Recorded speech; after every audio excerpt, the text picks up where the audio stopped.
यशोमती मैया के नंद लाला। कौन है आप? मुझे आपसे भय लग रहा है। आप मेरे भैया नहीं हो सकते। सही कहा तूने। जो मेरे विनाश को जन्म दे, उस कुल घातिनी से मेरा कोई संबंध नहीं। महाराज, रक्त के संबंध क्रोध की अग्नि में मत झुलसाइए। जिस बहन को आपने बचपन से आज तक इतना प्रेम दिया, क्या वो आपके विरुद्ध किसी षड्यंत्र में सहायक हो सकती है? भला हमारी संतान आपका विनाश क्यों करेगी? अपनी नवविवाहित बहन पर कृपा कीजिए महाराज। अपने पुरुषार्थ से आपने कितने असुरों को युद्ध में पराजित किया है। आज वो सब दरबारी बनकर आपकी सेवा करते हैं। ये महापराक्रमी कंस, यदि वो मायावी असुर आपको हानि नहीं पहुंचा पाए, तो ये आपकी बहन आपका क्या बिगाड़ सकती है? दया कीजिए महाराज, दया कीजिए। आप बीच में मत पड़िए कुंवर जी। सुना नहीं क्या? इसकी 8वीं संतान मेरा वध करेगी। जब मां ही नहीं बचेगी, तो 8वीं संतान के जन्म का तो प्रश्न ही नहीं उठता। यदि ऐसा है तो आप मुझे मार दीजिए। जब मैं ही जीवित नहीं रहूंगा, तो देवकी की संतान होने की संभावना ही समाप्त हो जाएगी। अपने बहनोई की हत्या का पाप मैं नहीं कर सकता। और बहन की हत्या का पाप कर सकते हैं? जिसे जीवन भर प्रेम दिया है, उसके प्राण लेने का अधिकार है मुझे। प्रिय भैया, यदि आपको इस विषय में इतना संदेह है, तो आप हमारी 8वीं संतान के प्राण ले लीजिएगा। बल्कि 8वीं संतान ही क्यों, उसका जन्म होने तक हमारी सभी संतानों का वध आप स्वयं अपने हाथों से कर लीजिए। स्वामी! हे मथुराधिपति, मेरी पत्नी को प्राण दान दे दीजिए।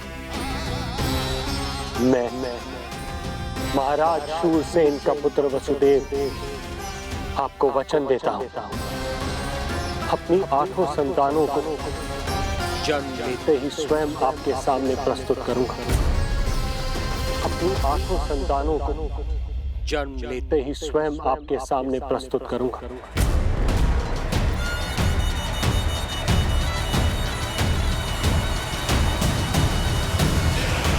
बधाई हो कुंवर जी। अपनी पत्नी के प्राण बचाने में आप सफल हुए, किंतु आपकी संतानें इतनी भाग्यशाली नहीं होंगी। वचन स्मरण रहे।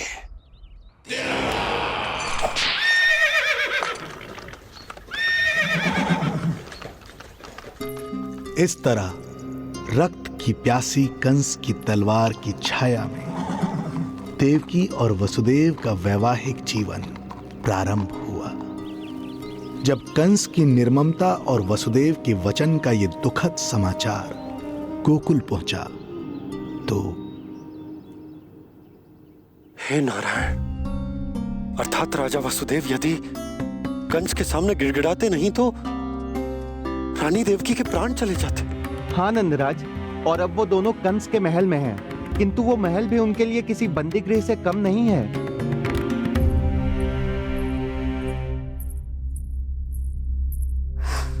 एक भाई अपनी बहन के साथ ऐसा करने की सोच भी कैसे सकता है? मेरा बस चले तो दुष्ट कंस को मटके में डाल के ऐसे घोट के रख दूं, जैसे मलाई घोट के माखन निकाला जाता है।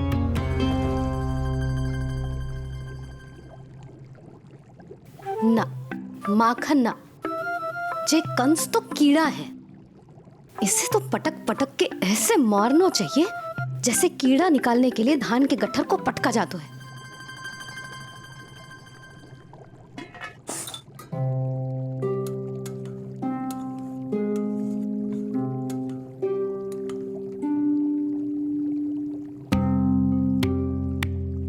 किंतु जब रोहिणी जिज्जी को पता चलेगा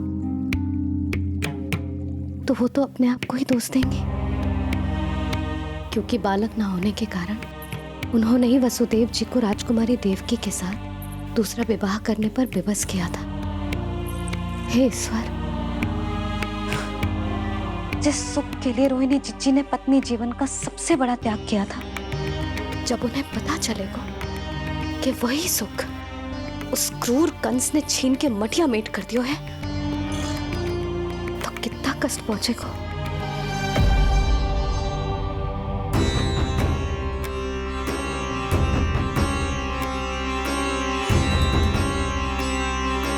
रोहिणी जीजी,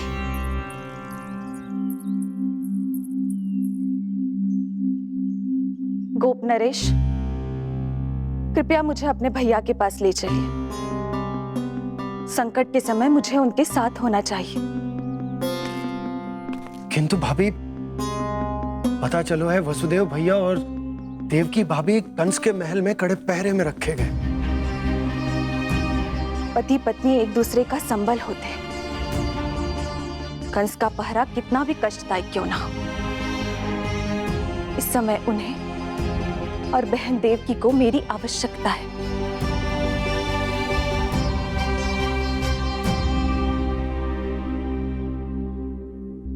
ये मेरी विवशता है। ये यादव कुलदीपक होकर भी आपको इस महल में बंदियों की तरह रहना पड़ रहा है, और मैं कुछ कर भी नहीं पा रही। काश आपने मुझसे विवाह ही ना किया होता। तो क्या मैं अपने भाग्य से भाग पाता देवकी? पूर्व जन्म के कर्मों के फल स्वरूप जो हमारी नियति में लिखा है वो तो हमें भोगना ही है। श्री हरि क्या करते हैं, कब और क्यों करते हैं, ये दुख हमारे जीवन में किस उद्देश्य से आए हैं, इन रहस्यों का पता लगा पाना हम मानवों के लिए संभव नहीं है देवकी।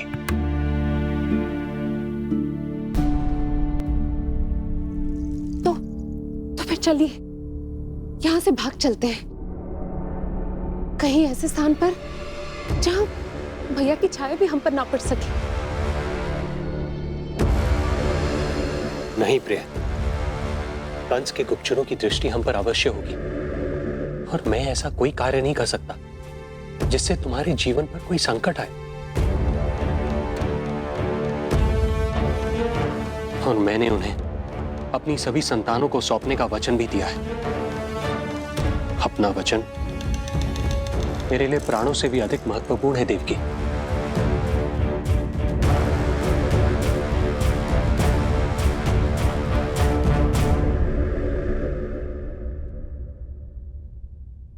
राजन, राजकुमारी, गोकुल से रानी रोहिणी और गोपराज नंद पधारे हैं।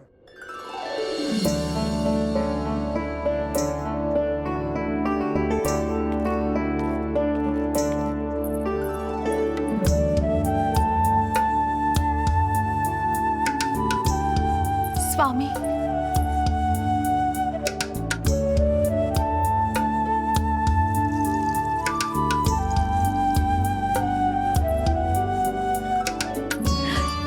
बहन, दीदी,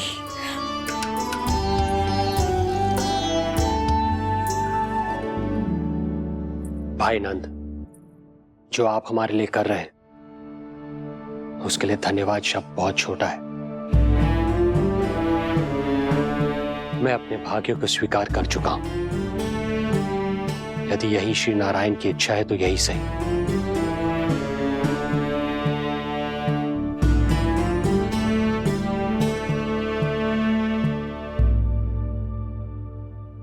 भाई नंद, इस समय मथुरा का वातावरण अनुकूल नहीं है, आपको जाना चाहिए। यशोदा भाभी भी चिंतित हो रही होंगी, उनसे कहिएगा हम यहां सुरक्षित हैं अभी तक।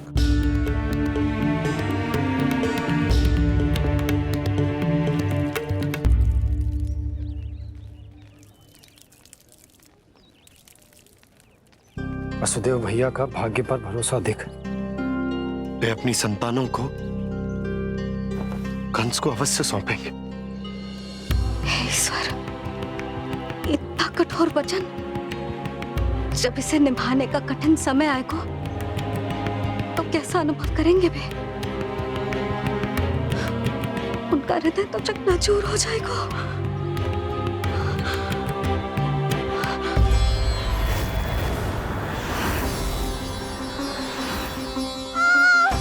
सब्र से सब ठीक हो जाएगा रानी, सब्र से। देवकी, मैं महाराज शूरसेन का पुत्र वसुदेव आपको वचन देता हूं, अपनी 8 संतानों को जन्म देते ही स्वयं आपके सामने प्रस्तुत करूंगा।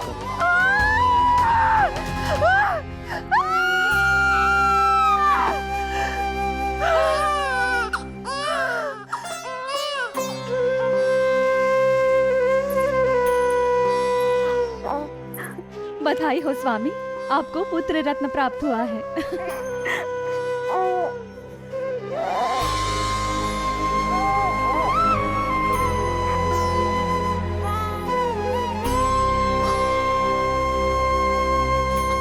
महाराज को पता चला तो क्या होगा?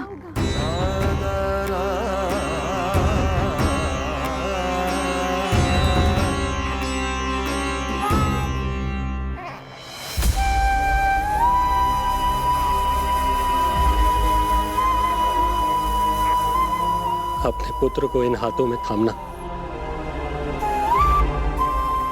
कितने वर्षों से इस पल की प्रतीक्षा कर रहा था मैं, और आज जब यह पल आया है, मेरी आंखों में दुख के आंसू हैं। एक पिता जब प्रथम बार अपनी संतान को गोद में उठाता है तो सबसे पहले यह सोचता है कि उसे क्या नाम दूं, उसका सुनहरा भविष्य कैसे सुनिश्चित करे। किंतु मैं वो भाग्यहीन पिता हूं जो अपने पुत्र का भविष्य मृत्यु के अंधकार में डुबोने जा रहा है। मैं इसे नाम देकर क्या करूंगा?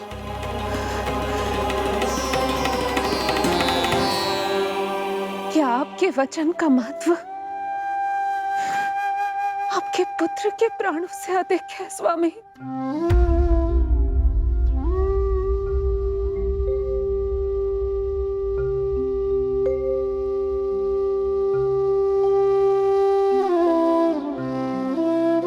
श्री नारायण का दूसरा नाम सत्य होता है देवकी।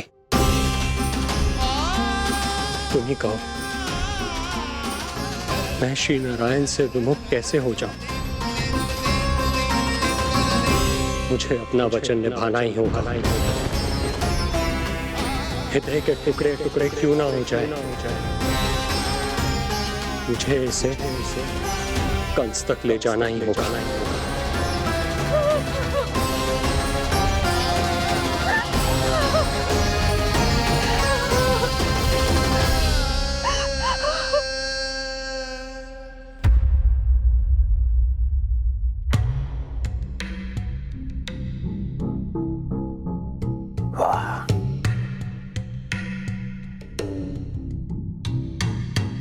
इतना स्वादिष्ट भोजन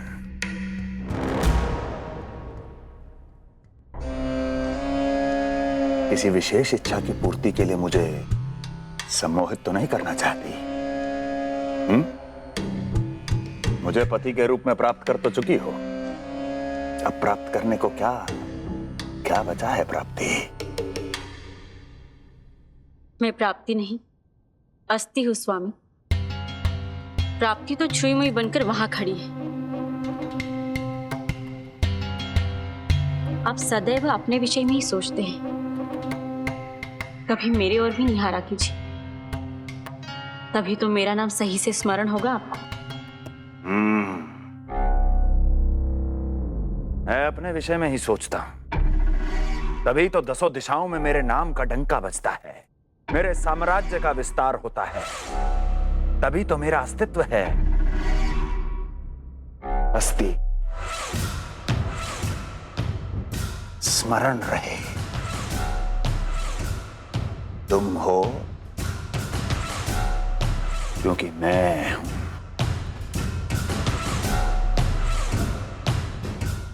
वन में यदि सिंह न हो तो उसके आश्रिति पर गीदड़ भी आक्रमण कर देते हैं। सिंह कभी अपने शत्रु को एक क्षण भी जीवित नहीं छोड़ता महाराज। आपने तो छोड़ दिया देवकी को। सिंह नहीं, आप वो गाय हैं जो अपनी कसाई से अथाह प्रेम करती है।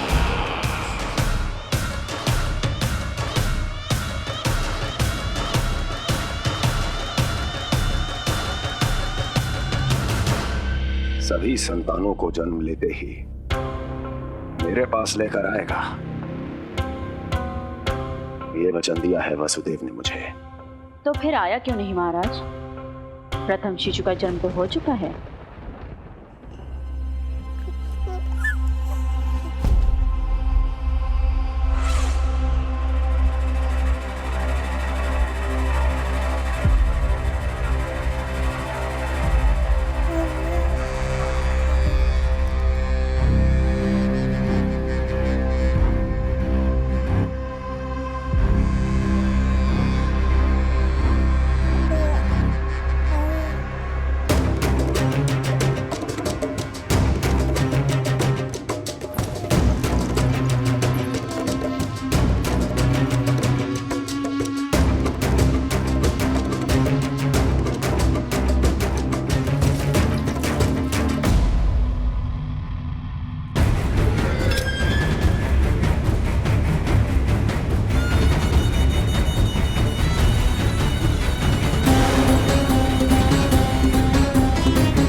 पिछड़े कुल के यादव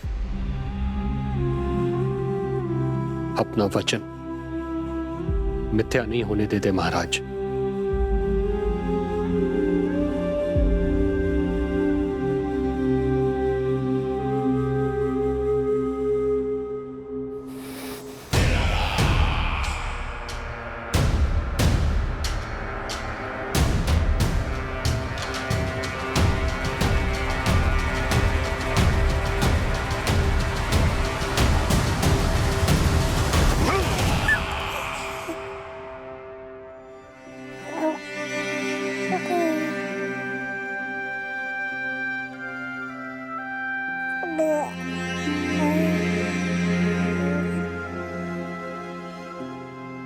ये देवकी का पुत्र है, मेरी बहन जो मुझे प्रिय हुआ करती थी, उसका प्रथम पुत्र है ये, मेरा प्रथम भांजा।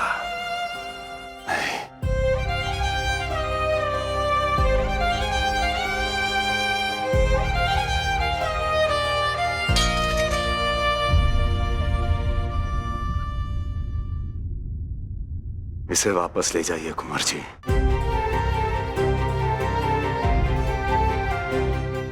देवकी की प्रथम संतान से मुझे कोई संकट नहीं।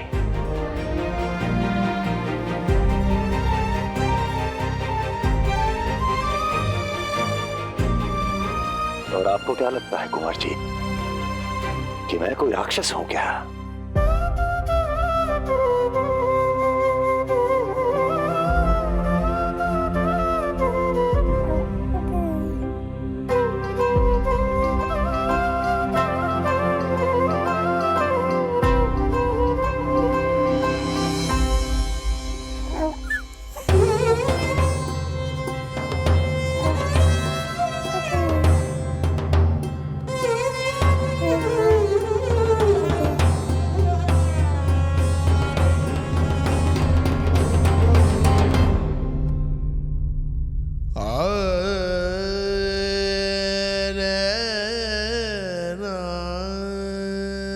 तो उसे अपनी गोद पे भी नहीं उठा पाई थी दीदी।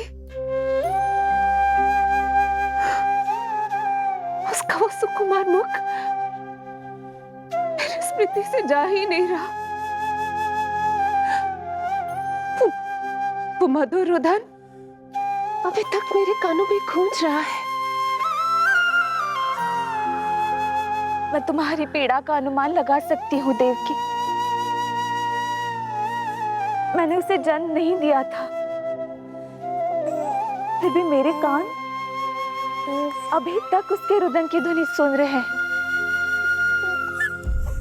क्योंकि ये अपनी माओ को पुकार रहा है। तुम्हारे भैया ने हमारे पुत्र को प्राणदान दे दिया है देवकी।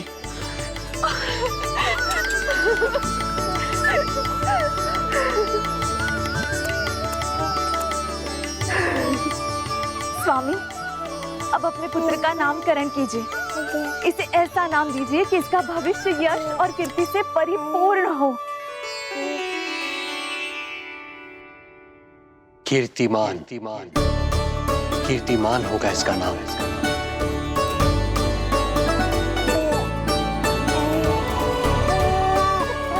कीर्तिमान।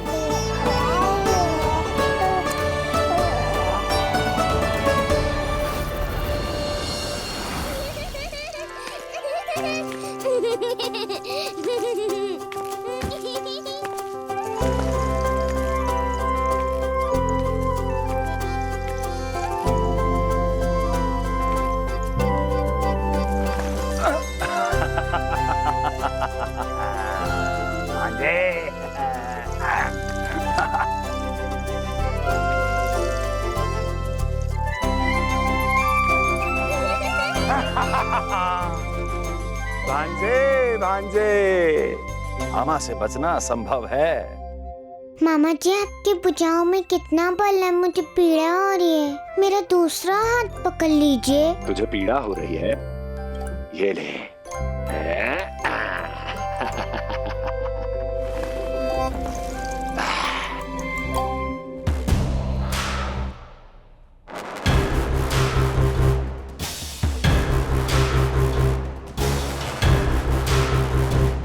नारायण नारायण। मामा जी मूर्ख बन गए, मामा जी मूर्ख बन गए, मामा जी मूर्ख बन गए। इतना दुस्साहस! जा खेल। अब मामा जो है देवर्षि के साथ मंत्रणा करेंगे। जा खेल। क्योंकि अत्यंत महत्वपूर्ण ना हो तो देवर्षि हमारे द्वार पर आने का कष्ट नहीं उठाएंगे। कहिए देवर्षि, कैसे आना हुआ? मैं तो बस आपको ये अद्भुत कमल पुष्प भेंट करने आया था महाराज। इसे देखते ही मुझे आपका स्मरण हुआ था। मानो ये मुझे पुकार कर कह रहा हो, मुझे महाराज कंस के पास ले चलिए। इसमें तो कुछ भी विशेष नहीं है देवर्षि। इसमें 8 पंखुड़ियां हैं महाराज, और 8वीं पंखुड़ी सबसे विशेष है। यदि विश्वास न हो तो आप स्वयं गिनकर देख लीजिए। आप मेरा उपहास कर रहे हैं देवर्षि। आप गिनिए तो सही महाराज। 1 2 3 4 5 6 7 8। क्या आप निश्चित रूप से कह सकते हैं कि यही 8वीं पंखुड़ी है? विचार कीजिए महाराज। क्या आप बिना किसी शंका के कह सकते हैं कि कौन सी पंखुड़ी पहली है और कौन सी 8वीं? क्या आप पूर्ण विश्वास के साथ कह सकते हैं कि कौन प्रथम है और कौन अंतिम? फिर चाहे वो पंखुड़ी हो या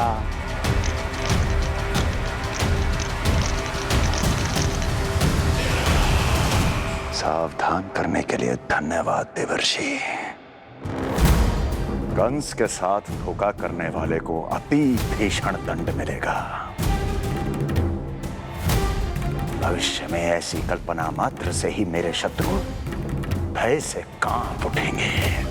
मथुरा नरेश, मैं तो मात्र पंखुड़ियों की बात कर रहा था। यदि आपने कुछ और समझ लिया है तो उसका उत्तरदायित्व मेरा नहीं है। नारायण नारायण।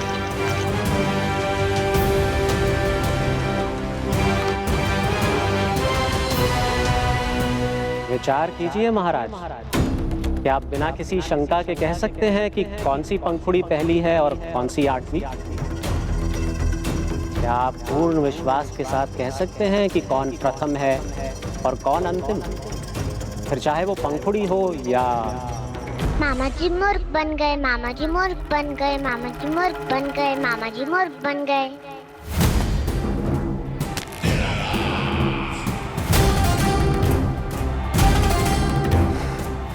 कंस को कोई मूर्ख नहीं बना सकता।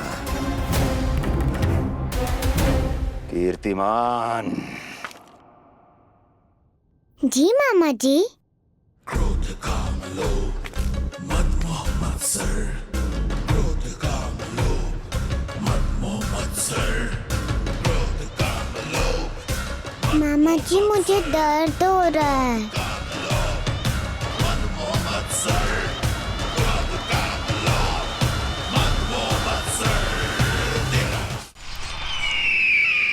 स्वामी, ये कीर्तिमान के लिए कैसा लग रहा है? ये लीजिए स्वामी।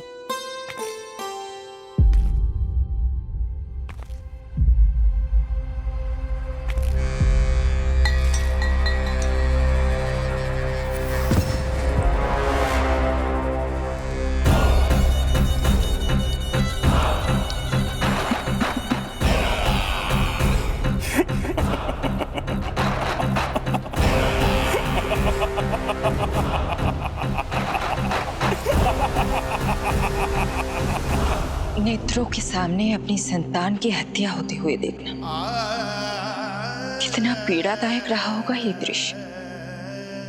किंतु प्रभु, यदि देवर्षि नारद कंस के हृदय में संदेह का बीज न बोते तो कंस ऐसा कभी नहीं करता। तो फिर उसे उकसाए ही क्यों देवर्षि ने? आप भूल गए देवराज, समस्त संसार में जो भी होता है मेरी इच्छा अनुसार ही होता है। यही प्रश्न नारद ने भी मुझसे पूछा था।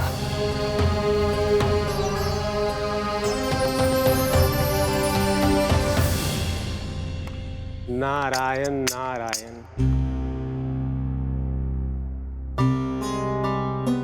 छोटे से बालक की इतनी निर्मम हत्या और माध्यम बना मैं। प्रभु, ये कैसी लीला है आपकी? अभी तो देवकी की 5 और संतानों की हत्या होना शेष है नारद। अब से कंस शिशुओं के जन्म लेते ही उनकी हत्या कर देगा।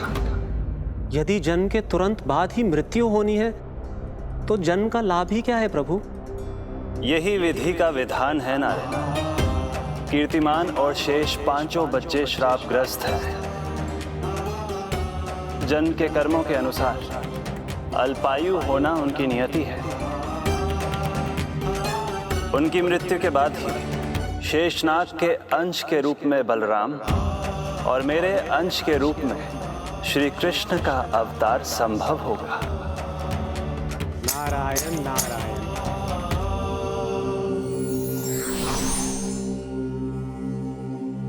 देवकी के पुत्र एक के बाद एक जन्म लेते रहे और उनकी हत्या कर कंस अपने पापों की संख्या में वृद्धि करता रहा।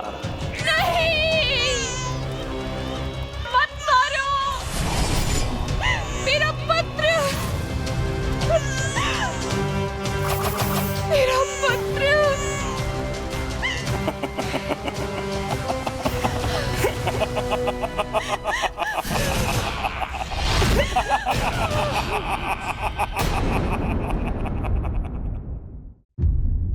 अब उसकी क्रूरता की कथा ऐसे मोड़ पर आ पहुंची जहां से वापसी असंभव है, क्योंकि अभी अभी उसने देवकी के छठे पुत्र का वध कर दिया है। हे प्रभु, कितना दुर्दांत है ये कंस।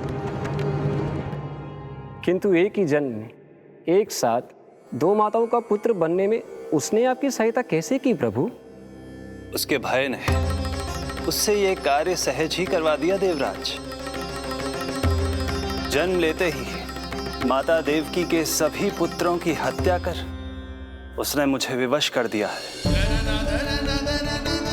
अब जीवित रहने के लिए मेरे अवतार को माता देवकी की कोख से जन्म लेने के तुरंत बाद मैया यशोदा के पास गोकुल जाना ही होगा। और इस प्रकार कंस के कारण एक ही जन्म में 2 माताओं का पुत्र बनने का आपका वचन सत्य सिद्ध होगा। आपकी लीला अपरंपार है प्रभु। आप सब अब निश्चिंत होकर जाइए। मेरे अवतार के जन्म होने की घड़ी अब निकट ही है। हम धन्य हुए प्रभु। हम धन्य हुए प्रभु।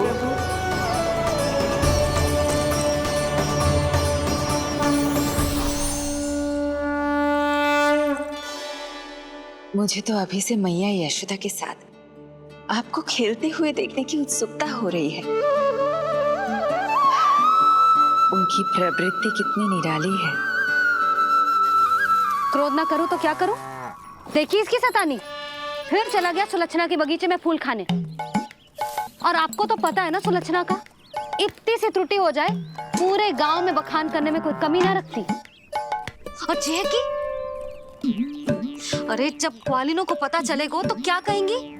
यही ना कि जसोदा अपने बच्चे को खाना ना देती, भूखा रखे है। सुनो जी, मैं तो कहती हूँ अब ब्याह करा देते इसका। अब वो ही ध्यान रखेगी इसका। केवल पत्नी सुधार सकती है तुझे। तुम इसके बारे में बात कर रही हो कि मेरे बारे में? नहीं, वैसे सारे गोकुल वाले यही कहते हैं कि हमारे घर पर तुम्हारा ही राज चलता है। हे नारायण, ये परिहास की बात है क्या? मैं इतना दबा के रखती हूँ क्या आपको? यशोदा, हास की बात थी। रामू के कारण मुंह से निकल गई। तुझसे तो मैं बात ही ना करूंगी। कर अपने मन की।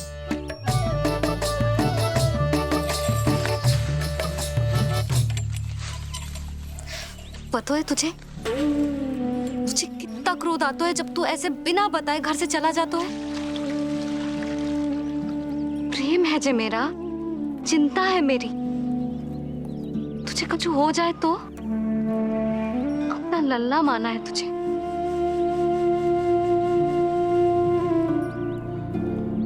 मेरे भाग्य में तो आमन्ना लिखो ही ना है।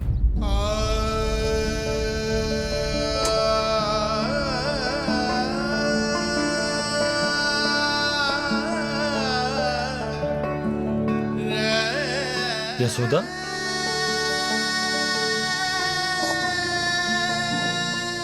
आपको पता है जब मैं छोटी थी इसके जैसी चंचल थी। गांव वाले कहते थे एक बार बड़ी हो जाएगी अपने आप ठहराव आ जाएगा। ना आयो। फिर बड़े बूढ़े कहने लगे चिंता की कछु बात ना है, एक बार शादी हो जाएगी सब ठीक हो जाएगा। ना हुआ। फिर सबन ने कही एक बार बालक हो जाने दो, गोद भर जाएगी अपने आप परिपक्व हो जाएगी। पर गोद तो भरी ना मेरी। बालक तो हुआ ही ना। उस पर जब जे भी भाग जाता है तो मुझे रह रह के यही स्मरण होता है कि कमी मुझ में ही है। मैं ही किसी बात का ध्यान न रख पाती।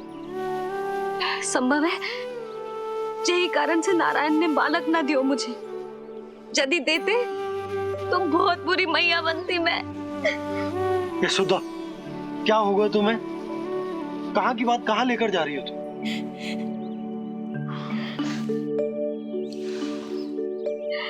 बालक अवश्य होगा हमें, और बहुत अच्छी मैया बनोगी तुम। बस नारायण सही समय की प्रतीक्षा कर रहे हैं। मेरी तो ना सुन रहे बे। आप ही कह दियो उनसे, अब और प्रतीक्षा ना होगी मुझसे।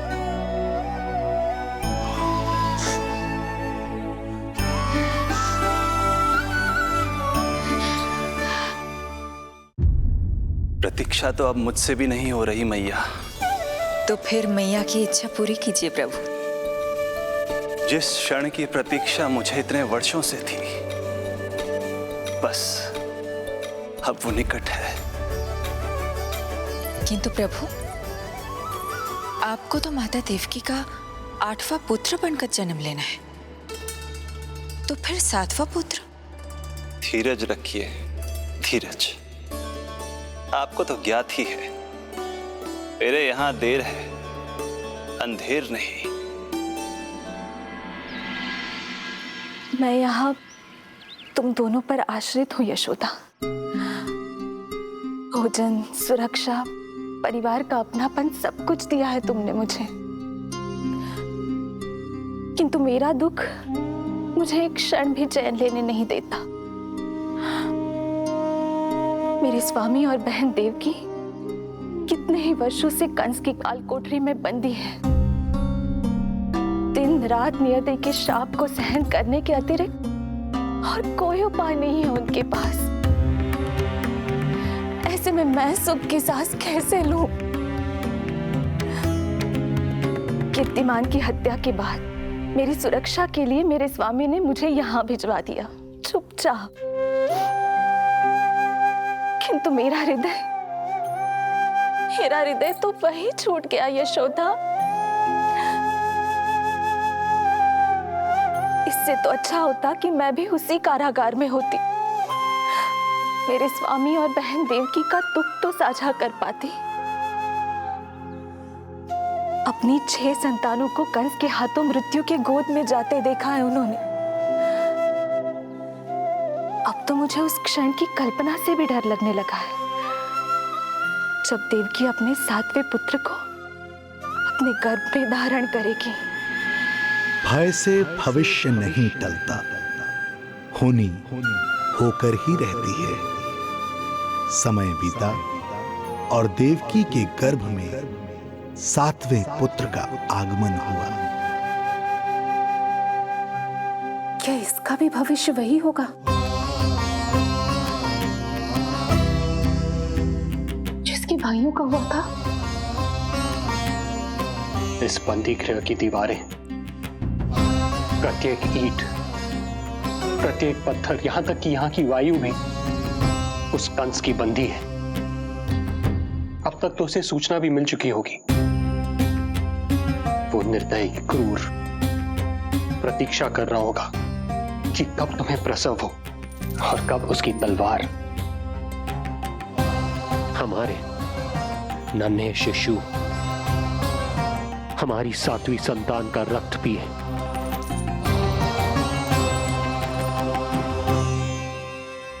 दुर्जन, तुम देवकी की कालकोठरी के बाहर स्वयं उपस्थित रहोगे, प्रत्येक पल 8 प्रहर। जैसे ही शिशु पहली श्वास ले, तुम मुझे सूचित करोगे। अवश्य महाराज, आज्ञा दें।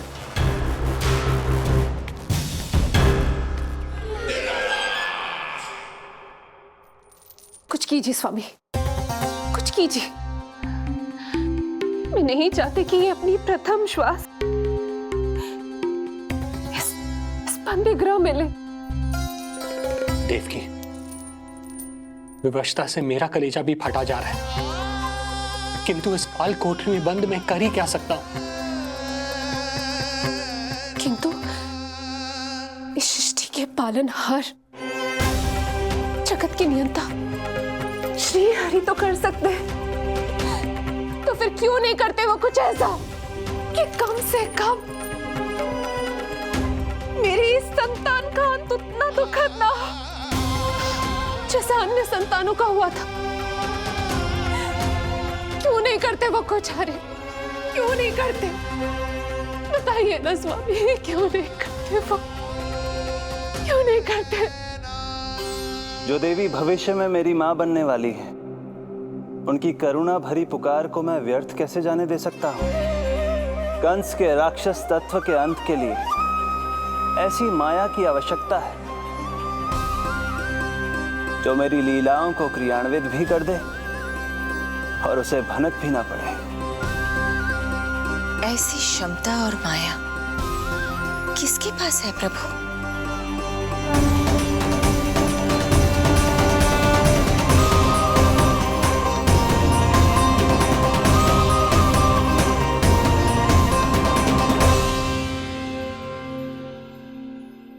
ओम नमो आकर्षिणी ज्वाला मालिनी, ओम नमो भगवती क्लेशनाशिनी।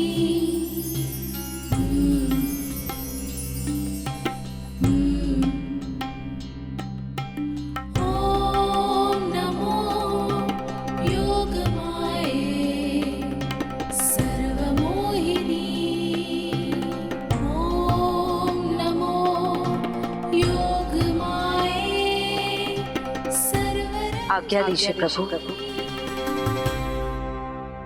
माता देवकी का गर्भपात करके उस संतान को रानी रोहिणी के गर्भ में स्थापित कीजिए देवी।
योग माया ने अपना कार्य पूर्ण किया।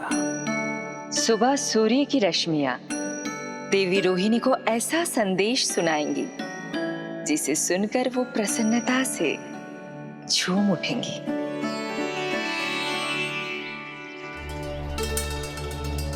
यादव कुल के नए राजकुमार के आगमन पर बहुत बहुत शुभकामनाएं रानी।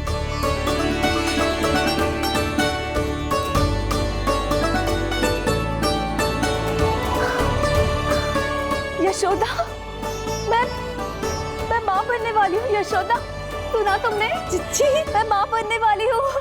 मैं माँ बनने वाली हूँ यशोदा। मैं अरे संभाल के जीजी चिकार कर रही हो। बधाई हो चिच्ची, बधाई हो, बहुत बहुत बधाई हो।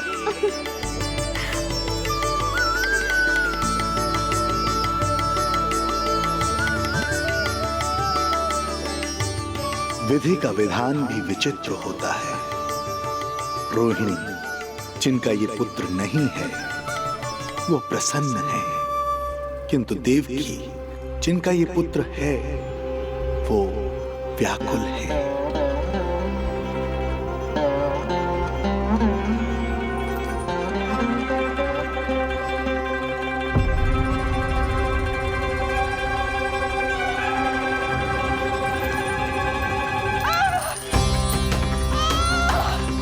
क्या हुआ देवकी?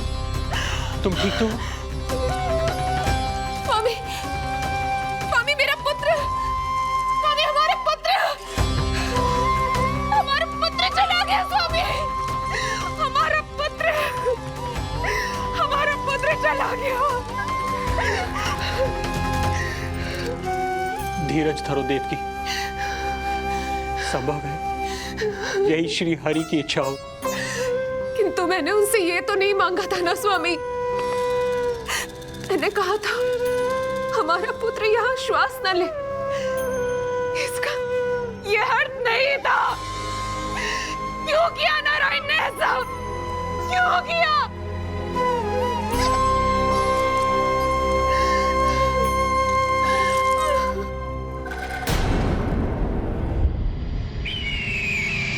तो ये सत्य है महाराज, राजकुमारी देवकी का गर्भपात हो गया है।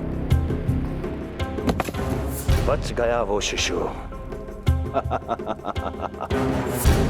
किंतु यदि मेरे हाथों उसकी मृत्यु होती तो अधिक कष्ट होता उसे। सुख में समय पंख लगाकर उड़ता है। शीघ्र ही रोहिणी के प्रसव का दिन आ पहुंचा और उसने एक स्वस्थ और सुंदर बालक को जन्म दिया।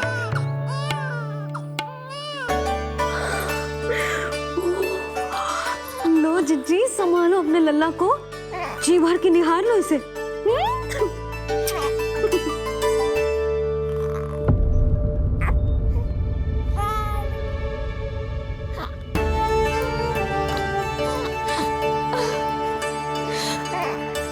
मेरा पुत्र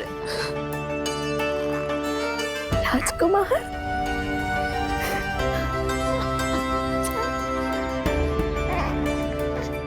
अच्छा जीजी, मैं तनिक इनको भी सूचना देकर आती हूँ। वसुदेव भैया तक भी तो जी शुभ समाचार पहुंचानो है। राजकुमार कौन है? हाँ, गोकुल का राजकुमार है। हाँ,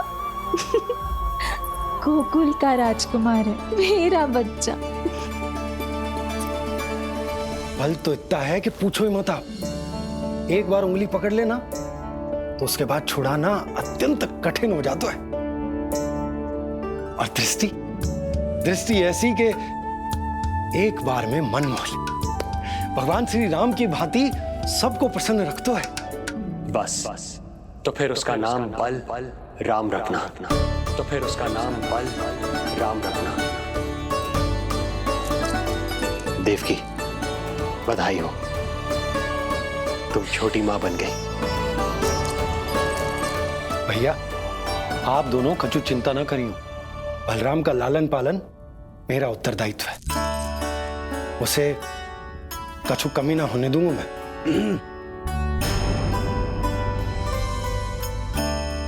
मुझे चलना चाहिए। कितने वर्षों बाद तुम्हारे कारण शुभ समाचार मिला है हमें। श्री नारायण हमेशा तुम पर कृपा बनाए रखे।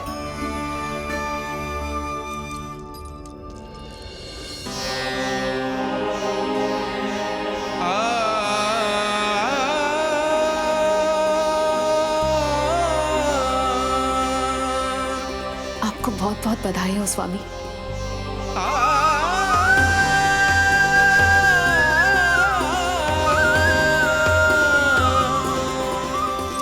देवकी, क्या हुआ?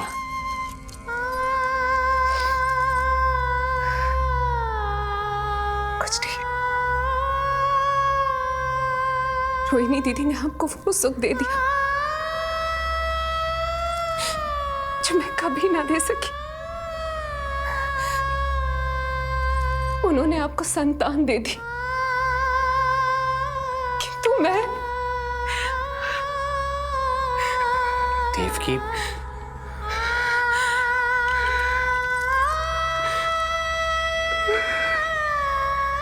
इस समय जो व्यथा माता देवकी की है, वही पीड़ा माता यशोदा की भी है। माता देवकी की ममता अपनी सभी संतानों को खोने की वेदना से त्रस्त है, तो माता यशोदा की ममता संतान ना होने के संताप में झुलस रही है। सत्य कहा देवी, मुझे आभास हो रहा है मैया यशोदा का हृदय मुझे अपनी गोद में खिलाने के लिए कितना व्याकुल है। सच्ची श्रेयारी, सच्ची मैं प्रसन्न हूं मैं कि आपके आशीर्वाद से रोहिणी जी को इतना प्यारा लल्ला हुआ है। पर मुझसे क्या त्रुटि हुई नारायण? मुझे क्यों न दियो आपने लल्ला? मुझसे क्या त्रुटि हुई नारायण? मुझे क्यों न दियो आपने लल्ला?